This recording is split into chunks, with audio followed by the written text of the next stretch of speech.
کہ تو دنیا کے انعام کی خاطر سر اتارنا چاہتا ہے، تو جب میرا سر اتارے گا تو سر اتارنے سے تجھے یزید کے دربار سے انعام ملے گا، جو تیرا انعام لعنت میں بدل جائے گا۔ میرا انعام وہ ہے جو مجھے نانا جان نانا مصطفیٰ کی بارگاہ سے ملے گا، اور میرا انعام وہ ہے کہ قیامت تک زندہ اور باقی رہے گا۔ میں جب بھی کہیں بھی اسٹیج پر، ممبروں پر، محراب پر ذکر ہوگا، لوگ تجھ پر لعنت ڈالتے رہیں گے، اور ہر ایماندار کے دل کے اندر حسین کی محبت پائی جائے گی۔ یہ نانا جان کی بارگاہ سے مجھے انعام ملنے والا ہے۔ ممبروں پر، محرابوں پر حسین زندہ باد کے نعرے لگیں گے، اور اے شمر تجھ پر لعنتیں برستی رہیں گی۔ تو بھی انعام کے لالچ میں میدان کربلا میں کھڑا ہے، میں بھی انعام کے لالچ میں میدان کربلا میں کھڑا ہوں۔ فرق صرف اتنا ہے کہ تیرا انعام دنیا کا انعام ہے جو لعنت میں بدل جائے گا، اور میرا انعام وہ ہے جب تک دنیا زندہ رہے گی ہر ایماندار کے دل کے اندر میری محبت پائی جائے گی۔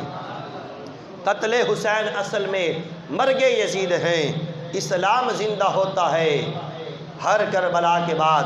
سامعین محترم، سر تو اتارنا اس لیے چاہتے تھے کہ مولا حسین پاک کو جھکا لیں، مولا حسین پاک کو جھکانے کے لیے سر اتارا گیا، لیکن قدرت کا انتقام دیکھیے، جس سر کو اتارنے کے لیے یزید نے ہزاروں جتن جناب والا لگائے ہیں، اسی سر کو اتار کے خود اپنے ہاتھوں سے بلند کر رہے ہیں، خود اپنے ہاتھوں سے وہی سر بلند کیا ہوا ہے۔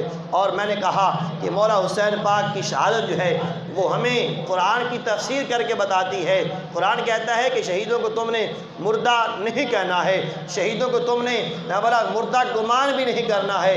میدان کربلا کے اندر قرآن کی ان آیات کی تفسیر بھی مولا حسین پاک نے کر کے دکھائی ہے۔ انہوں نے سر کو اتارا، سر کو نیزے کی نوک پہ چڑھا کے بلند کیا ہے۔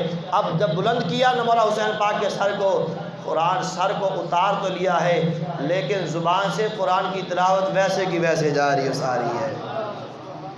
سامعین محترم، قرآن پڑھ رہے ہیں نیزے کی نوک پر۔ خولی بن یزید، اس کے سر جو ہے حوالے کیا گیا، اس کے سپرد کیا گیا رات کو رکھنے کے لیے۔ خولی نے سر کو لیا اور اپنے گھر میں چلا گیا۔ رات کا وقت تھا، گھر میں جا کر اس نے تنور کے اندر سر کو رکھ دیا، اوپر سے ہمارا کوئی برتن دے دیا۔ اس کی بیوی نے پوچھا کہاں گیا تھا، کس کام کے لیے گیا تھا؟ کہنے لگا ایک شخص یزید کا باغی تھا، اس کے قتل کے لیے گئے تھے، اس کو جناب والا ان سے جنگ ہوئی تھی، جنگ کرنے کے لیے گئے تھے۔ رات کا وقت ہوا، وہ اس کی بیوی جو تھی وہ محب اہل بیت تھی، اہل بیت کے ساتھ محبت کرنے والی تھی۔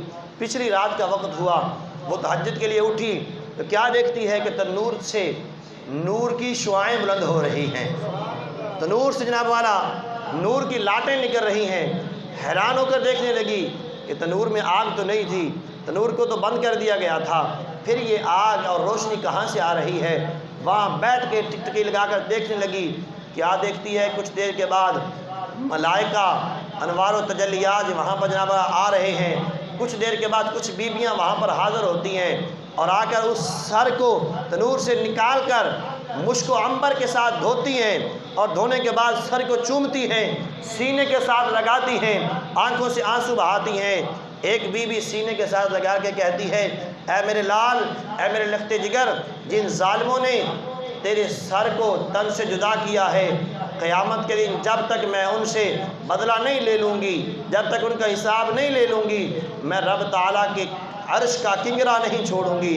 سامعین محترم، اس طرح بیویاں وہ آنسو بہاتی رہیں۔ کچھ دیر کے بعد انہوں نے سر مبارک کو رکھا اور تشریف لے گئیں۔ جب تشریف لے گئیں تو وہ بیوی کہتی ہے کہ میں آگے بڑھی، اور آگے بڑھ کر مورخین نے لکھا اس نے سر کو نکالا، اور سر کو نکال کر جب غور سے دیکھا تو کیا دیکھتی ہے کہ نور کی ساری شعائیں اور نور کی جو روشنیاں ہیں اس سر مبارک سے نکل رہی ہیں۔ مولا حسین پاک کی پہلے اس نے زیارت کی ہوئی تھی، جب اس نے غور سے دیکھا یہ تو نواز رسول کا سر ہے، فوراً خولی بن یزید کے پاس آئی، کہنے لگی تو کہتا تھا میں باغیوں کا سر اتارنے گیا تھا، باغیوں سے جنگ کرنے گیا تھا، یہ تو نواز رسول کا سر ہے، تو کیا کہتا ہے کہ کیا تو نے بہت بڑا جہاد کیا ہے؟ کیا تو نے جناب والا بہت بڑی کامیابی حاصل کر لی ہے؟ آج کے بعد تیرے اور میرے درمیان جدائی ہے، تو میرا شوہر نہیں، میں تیری بیوی نہیں، آج کے بعد تیرے اور میرے درمیان جدائی ہے، میں تیرے ہاں نہیں رہ سکتی ہوں۔ مورخین نے لکھا کہ اس نے چادر اٹھائی اور گھر چھوڑ کے چلی گئی، دوبارہ اس کا کہیں بھی پتہ نہیں چلا ہے۔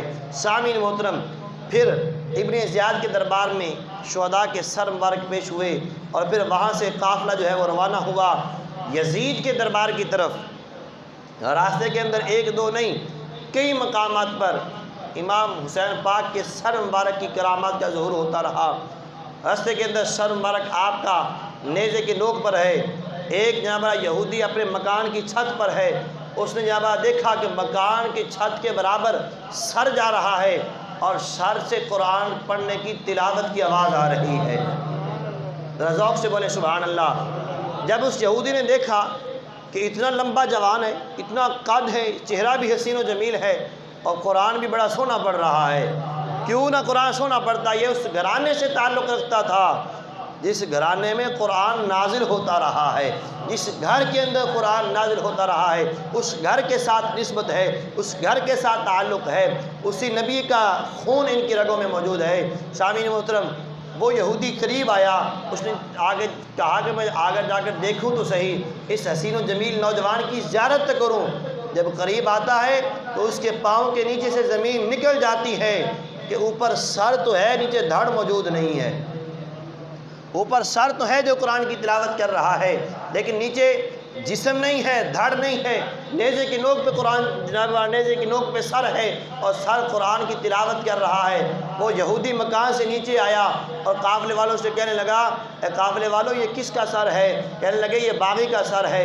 فرمایا وہ باغی، تم باغی کہتے ہو، مجھے تو یہ غازی لگتا ہے، بتاؤ یہ کون ہے، نام اس کا کیا ہے؟ کہنے لگے اس کا نام حسین ابن علی ہے۔ میں یہ کون؟ وہ حسین ابن علی، وہ علی جو تمہارے نبی کا ہمارا داماد ہے؟ کہنے لگے ہاں وہی علی۔ کہنے لگا یہودی پھر یوں نہیں کہتے کہ ہم نے اپنے نبی کے نواسے کو شہید کیا ہے، یوں کہو نا کہ ہم نے اپنے نبی کے نواسے کا سر اتارا ہے۔ سامعین محترم، جب اس نے دیکھا کہ نبی پاک صلی اللہ علیہ وسلم کے نواسے جگر گوشہ بطول سیدنا امام علی مقام کا سر مبارک قرآن کی تلاوت کر رہا ہے، سر سے مخاطب ہو کے کہنے لگا، اے حسین پاک، میں نے تمہیں جو ہے جس صحیح جسامت کے ساتھ نہیں دیکھا ہے، پورے جسم کے ساتھ تمہیں میں نے نہیں دیکھا ہے، تمہارے نانا کی میں نے زیارت نہیں کی ہے، لیکن آج تمہارے سر کی یہ کرامت دیکھ کر تمہارے نبی کا کلمہ پڑھ کے مسلمان ہوتا ہوں، اس لیے کہ جس نبی کے نواسے کا یہ مقام ہے کہ سر تن سے جدا ہو جائے پھر بھی قرآن کی تلاوت کرتا ہے، اس نبی کا مقام اور شان کیا ہوگا۔ اسی طرح سر کو لے کر آگے جاتے ہیں، ایک راہب ہے جو گرجے میں عبادت کر رہا ہے، رات کا وقت ہوتا ہے، اس دیوار کے ساتھ جناب والا انہوں نے نیزے کو رکھ دیا، سر مبارک دیوار کے ساتھ لگ گیا۔ تاریخی کتابوں میں لکھا ہے کہ اس دیوار سے ایک ہاتھ نمودار ہوا اور اس ہاتھ میں ایک قلم تھا، اس قلم نے شہداء کے خون کے اندر جناب والا غوطہ کھایا اور دیوار کے اوپر ایک شعر لکھا، اترجو امت قتلت حسینہ شفاعت جدہ یوم الحساب۔ کیا وہ لوگ بھی نبی پاک صلی اللہ علیہ وسلم کی شفاعت کی امید رکھتے ہیں جنہوں نے مولا حسین پاک کو شہید کیا ہے؟ یہ شعر اس قلم نے لکھا، لوگوں کے دلوں کے اندر روب دبدبہ طاری ہو گیا، لیکن بدبختیاں سوار تھی۔ وہ جناب والا راہب اپنے اس گرجا سے باہر آیا، مولا حسین پاک کے سر مبارک کو دیکھا کہ اتنا حسین و جمیل سر ہے، قرآن کی تلاوت جاری ہے۔ ان قافلے والوں سے پوچھا کہ یہ کون ہے؟ کہا حسین ابن علی کا سر ہے۔ وہ راہب کہنے لگا، کیا آپ مجھے یہ سر ایک رات کے لیے دے سکتے ہیں؟ جب صبح ہوگی تو میں تمہیں اس سر کے ایک رات کے بدلے میں 10,000 درہم دوں گا۔ کیونکہ دنیا کے لالچ کی خاطر انہوں نے مولا حسین پاک کو شہید کیا تھا اور مولا حسین پاک کی دعوت ان کے دلوں کے اندر تھی۔ انہوں نے کہا ٹھیک ہے، آپ سر کو لے لیں۔ سوچا کہ ساری رات یہودی حفاظت بھی کرے گا، راہب حفاظت بھی کرے گا، ہم سکون کی نیند سو بھی لیں گے اور صبح ہمیں دنیا کا مال بھی مل جائے گا۔ ساری رات والا سر مبارک جو ہے اس راہب کے حوالے کر دیا۔ اب اس راہب نے کیا کیا؟ اس راہب نے سر مبارک لیا، ایک تشت میں رکھا اور جب مشک اور عنبر سے سر مبارک کو غسل دیا۔ توجہ کے ساتھ ذوق سے بولے سبحان اللہ۔ آؤ میرے دوستوں بزرگ، امام الانبیاء صلی اللہ علیہ وسلم کے پاک غلاموں، ہے وہ راہب، کلمہ گو مسلمان نہیں ہے، لیکن اہل بیت کی محبت اس کے دل کے اندر موجود ہے۔ اس نے سر مبارک کو مشک و عنبر کے ساتھ خوشبوؤں کے ساتھ معطر کیا، سامنے جناب والا تھال مبارک میں تشت کے اندر سر کو رکھا ہے، ہاتھ باندھ کے ساری رات مولا حسین پاک کے سر کی زیارت کرتا رہا ہے۔ کیا دیکھتا ہے کہ رات کا وقت ہے، جب ہر طرف اندھیرا چھا گیا ہے، آسمانوں سے نور کی شعائیں سر مبارک پر نازل ہو رہی ہیں، اللہ کے انوار و تجلیات جناب والا سر مبارک پہ نازل ہوتے ہیں۔ ساری رات آنکھوں کے اندر آنسو بہاتا ہوا مولا حسین پاک کے سر مبارک کی زیارت کرتا رہا۔ جب صبح ہوتی ہے مولا حسین پاک کے سر کے ساتھ مخاطب ہو کے کہتا ہے، اے حسین پاک، میں نے آپ کی زندگی کو نہیں پایا، آپ کے نانا جان کی زیارت میں نے نہیں کی، اگر نانا جان کی زیارت کرتا تو شاید میں پہلے ہی مسلمان ہو جاتا۔ آج میں نے آپ کے سر مبارک کی کرامات دیکھی ہیں، آپ کے سر مبارک کو دیکھ کر آپ کے نانا کا کلمہ پڑھ کے مسلمان ہوتا ہوں۔ کلمہ پڑھ کے مسلمان ہوا، ساری رات آنکھوں میں آنسو بہاتا رہا۔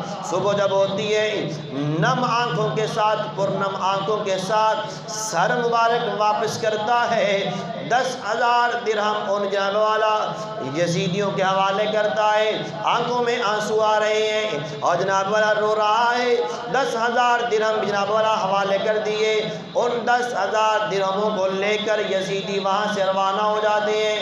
آگے جا کر ایک ٹیلے کے اوپر، ایک ٹبے کے اوپر بیٹھ کر آپس کے اندر جب وہ درہم تقسیم کرنے لگے تو کیا دیکھتے ہیں، جو سونے اور چاندی کے درہم اور دینار انہوں نے لیے تھے، اب وہ درہم اور دینار نہیں ہیں بلکہ وہ ٹھیکریاں بن چکی ہیں، وہ ٹھیکریاں بن گئی ہیں، اور ان کے اوپر قرآن لکھا ہوا ہے۔ ایک طرف قرآن کی آیت مبارکہ لکھی ہوئی ہے، وَلَا تَحْسَبَنَّ اللَّهَ غَافِلًا عَمَّا يَعْمَلُ الظَّالِمُونَ۔ دوسری طرف قرآن کی آیت مبارکہ لکھی ہے، وَسَيَعْلَمُ الَّذِينَ ظَلَمُوا أَيَّ مُنقَلَبٍ يَنقَلِبُونَ۔ فرمایا ظالم لوگ کیا گمان کرتے ہیں، سوچتے ہیں کہ وہ اللہ ان کے ان کاموں سے بے خبر ہے۔ آگے فرمایا وَسَيَعْلَمُ الَّذِينَ ظَلَمُوا أَيَّ مُنقَلَبٍ يَنقَلِبُونَ۔ ظالم لوگ ان قریب جان لیں گے کہ وہ کس کروٹ پر ہے، اللہ تعالیٰ انہیں ان کا انجام دکھا دے گا۔ آؤ میرے دوستوں بزرگوں، مولا حسین پاک کا سر مبارک نے اتنی کرامات کا ظہور جناب والا دکھایا، لوگ کلمہ پڑھ کے مسلمان ہو رہے ہیں، لوگ آپ کی کرامات دیکھ کر، سر مبارک کی کرامات دیکھ کر مسلمان ہو رہے ہیں۔ نیزے کی نوک پر کوفہ کے بازار کے اندر مولا حسین پاک کا سر مبارک جا رہا ہے، سر مبارک جا رہا ہے۔ ایک قاری قرآن اوپر والی منظر پر قرآن کی تلاوت کرتا ہے، کہتا ہے ام حسبت ان اصحاب الکہف والرقیم کانوا من آیاتنا عجبا۔ یہ قرآن پاک کا 15واں پارہ ہے، سورہ کہف ہے، اصحاب کہف اور اصحاب رقیم کا واقعہ یہ اس آیہ مبارکہ کے اندر ہے کہ اللہ فرماتا ہے ام حسبت ان اصحاب الکہف والرقیم، کیا تو گمان نہیں کرتا، کیا تو جانتا نہیں ہے کہ اصحاب کہف اور اصحاب رقیم کا جو واقعہ ہے، قانوا من آیاتنا عجبا، وہ ہماری عجیب نشانیوں میں سے ہیں۔ جب قاری قرآن نے قرآن کی اس آیہ مبارکہ کو پڑھا تو امام حسین پاک کے سر مبارک سے آواز آئی۔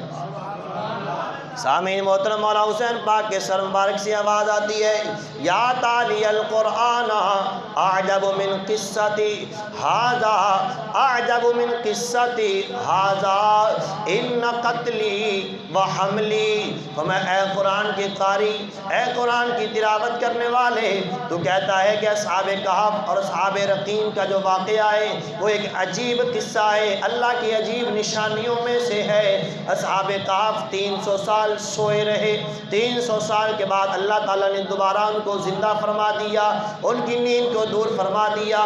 300 سال کے بعد وہ اٹھے، بیدار ہوئے اور بولے۔ فرمایا مولا حسین پاک نے، اے قرآن کی تلاوت کرنے والے، اصحاب کہف اور اصحاب رقیم کا واقعہ بھی اللہ کی عجیب نشانیوں میں سے ہے، لیکن ان میں سے بھی زیادہ عجیب، ان سے بھی زیادہ عجیب میرا یوں قتل کیا جانا ہے، اور جناب والا میرا یوں نیزے کی نوک پہ قرآن پڑھنا ہے۔ میں اصحاب کہف اور اصحاب رقیم، اصحاب کہف جو تھے ان کو علاقے کے لوگوں نے تنگ کیا، وہ لوگ تھے جو کافر تھے، ظالم بادشاہ تھا جس نے تنگ کیا، وہ ظالموں کے ظلم کے ڈر کی وجہ سے، کافروں کے ظلم کے ڈر کی وجہ سے علاقہ چھوڑ کر وہاں سے چلے گئے تھے۔ ان کو تنگ کرنے والے کافر تھے، مسلمان نہیں تھے، کلمہ گو نہیں تھے، ان کے ظلم کی وجہ سے انہوں نے اپنے علاقے کو چھوڑا، اور پھر جناب والا وہ ایک غار کے اندر انہوں نے پناہ لی۔ اللہ پاک نے 300 سال تک ان کو جناب والا نیند کا غلبہ ان پر جو ہے وہ ڈال دیا۔ 300 سال کے بعد وہ بولے تو ان کے جسم بھی سلامت تھے، ان کا سر بھی سلامت تھا۔ فرمایا ہمیں ہمارے نانا کے کلمہ پڑھنے والے لوگوں نے خود بلایا ہے، اور خود بلا کر ہمیں قتل کیا، اور خود بلا کر قتل کیا۔ فرمایا وہ بولے تو ان کا سر سلامت تھے، وہ بولے تو ان کے دھڑ سلامت تھے، لیکن آج دیکھ ہمارا سر تن سے جدا ہو گیا ہے، پھر بھی رب کے قرآن کی تلاوت کر رہا ہے۔ فرمایا یہ اس سے بھی زیادہ عجیب ہے، اصحاب کہف سے بھی زیادہ عجیب تر ہے۔ سامعین محترم، بہت سارے واقعات ہیں تو امام حسین پاک کے سر مبارک کی کرامات سے ظہور پذیر ہوتے ہیں۔ سامعین محترم، ٹائم چونکہ پورا ہو چکا ہے، آخر کے اندر آفر کے سلطان کا میں شعر پڑھتا ہوں اور بات ختم کر رہا ہوں۔ اگر آپ حضرات کا ذوق اجازت دیتا ہے تو پڑھ دیتا ہوں۔ سارے حضرات بولیے سبحان اللہ۔ اس سارے واقعہ کو لوگ کہتے ہیں یزید حق پر تھا، یزید امیر المومنین تھا، وہ بھی کلمہ گو تھا، وہ بھی مسلمان تھا، وہ بھی جناب والا نبی پاک صلی اللہ علیہ وسلم کو ماننے والا تھا، نمازیں پڑھنے والا تھا، قرآن پڑھنے والا تھا۔ سخی سلطان باؤ نے ایک شعر کے اندر جناب والا سارے کا سارا جواب دے دیا۔ کہنے لگا ادھر بڑے عالم تھے، فاضل تھے، زاہد تھے، عبادت گزار تھے، نمازیں تہجد پڑھنے والے لوگ تھے، تو یہ دونوں شہزادوں کی جنگ ہے۔ کچھ لوگ کہتے ہیں سلطان باؤ نے کیا بتایا، انہوں نے کہا آؤ میں تمہیں بتاتا ہوں کہ دو شہزادوں کی جنگ تھی یا مولا حسین پاک اور یزید کے درمیان حق اور باطل کی جنگ تھی۔ ذوق سے بولے سبحان اللہ۔ سخی سلطان باؤ رحمۃ اللہ علیہ فرماتے ہیں جے کر دین او علم وچ ہوندا تے سر نیزے کیوں چڑھ دے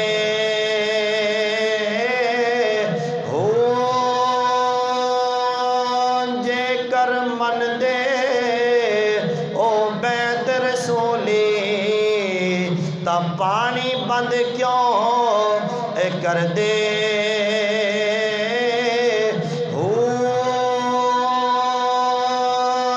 کچھ ملازہ او سرور دا کر دے تا خیمے تمبو کیوں سڑ دے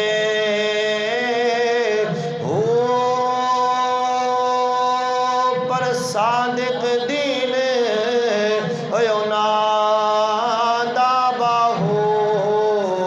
جڑے سر قربانی کر دے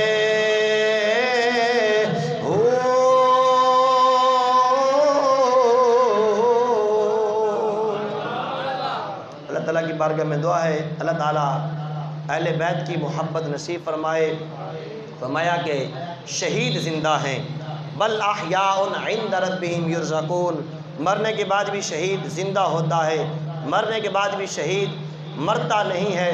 مولا حسین پاک نے میدان کربلا کے اندر اپنا تن من دھن، اپنا مال اولاد ہر چیز قربان کر کے پھر نیزے کی نوک پہ چڑھ کے قرآن پڑھ کے لوگوں کو سنا کے بتایا کہ اللہ کا قرآن بھی سچا ہے، میرے نانے کا دین بھی سچا ہے۔ اللہ تعالی ہم سب کو اہل بیت کی محبت نصیب فرمائے، آمین۔ وما علیہ الا البلاغ المبین۔ جن حضرات نے سنت ادا کرنی ہے